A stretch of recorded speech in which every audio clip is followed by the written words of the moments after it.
জমিনে না হলদি একদিন কেট আলু কেট মরিচ কেট কেট এটা রুম মধ্যে লাতিয়ে এসকালার দি লাইক তোর একটা বাজে এসকালার দিয়ে তারা বাঁধি কেট ভাঙ্গি গাছ ভাঙ্গি তাবদের ভালো ফেলাই এরশাদ মাহমুদুর অর্ডার মন্ত্রীর অর্ডার আর কিছু নাই। রাঙ্গুনিয়াত বেপরোয়া বালি বাণিজ্যত অতিষ্ঠ ব্যক্তি সাধারণ মানুষ এবার ইউনিয়নের প্রতিবাদে উপজেলার চন্দ্রকোনা কদমতলী ইউনিয়নের কদমতলী এলাকাত মানববন্ধন এবং বিক্ষোভ সমাবেশ অনুষ্ঠিত হয়। খুনাখুনি হচ্ছে, মারামারি হচ্ছে, এটা আমাদের এলাকায় আমাদের জানুয়ারি 19 তারিখ রবিবার সকালে কদমতলী সরকারি প্রাথমিক বিদ্যালয়ের সামনে আয়োজিত এই বিক্ষোভ কর্মসূচি স্থানীয় সনাতনী সম্প্রদায় সহ বিভিন্ন স্তরের জনসাধারণ এবং বিএনপি নেতৃবৃন্দ অংশগ্রহণ করে।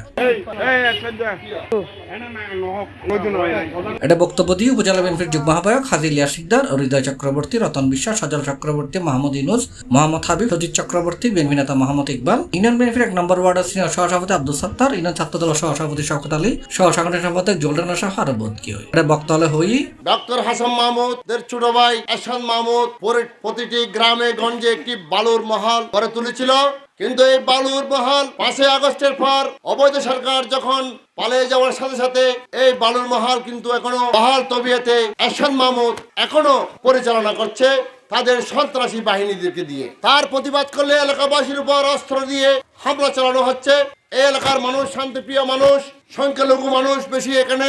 এই সংখ্যালঘুদের উপর যাতে অত্যাচার না হয়, আমাদের ভারপ্রাপ্ত বিএনপি চেয়ারম্যান জনাব তারেক রহমানের নির্দেশ আমার প্রিয় নেতা এবং রাঙ্গুনিয়া উপজেলা থেকে বারবার সংসদ নির্বাচিত আমাদের প্রিয় নেতা শহীদ সালাউদ্দিন কাদের চৌধুরী সুযোগ্য সন্তান হুম্মাম কাদের চৌধুরীর নির্দেশ ছিল এই এলাকাতে আমাদের কোন ধরনের অন্যায় অবিচার চলতে দেওয়া হবে না।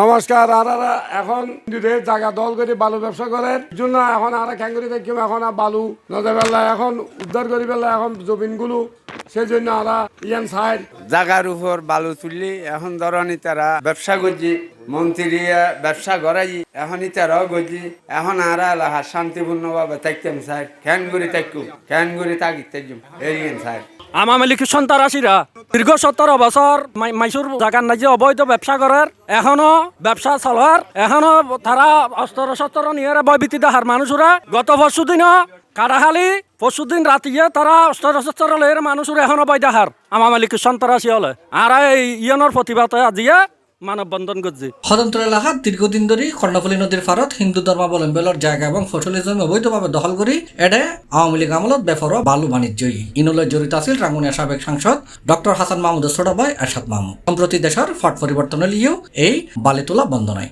তুলুর মধ্যে জানা মিলিন না পারি, জানা দিয়ে বালুগুলোর স্পিড লেভেল ফরিন না পারে। দ্বিতীয় হঠাৎ এই বালু দিয়ে শ্বাস করতে পারে আর কি। আওয়ামী লীগের কিছু সন্ত্রাসী এখনো পর্যন্ত বালু ব্যবসা চালাই যার প্রতিবাদ করলি অস্ত্র লয়ের কিছু বিএমপি আছে জড়িত মানে যিন চান্দাবাজি তারা এক সময় তারা রেজিমেন্ট আসলে এই কারণে হালিয়ারা এলাকাবাসী এই ফিল্ডের গাড়ি দিই যাতে ইন্দি আর হনো বালুর গাড়ি নোয়াইয়ে আর বালুর ব্যবসা নচায় আর শান্তি চায়। C+ TV Chittagong.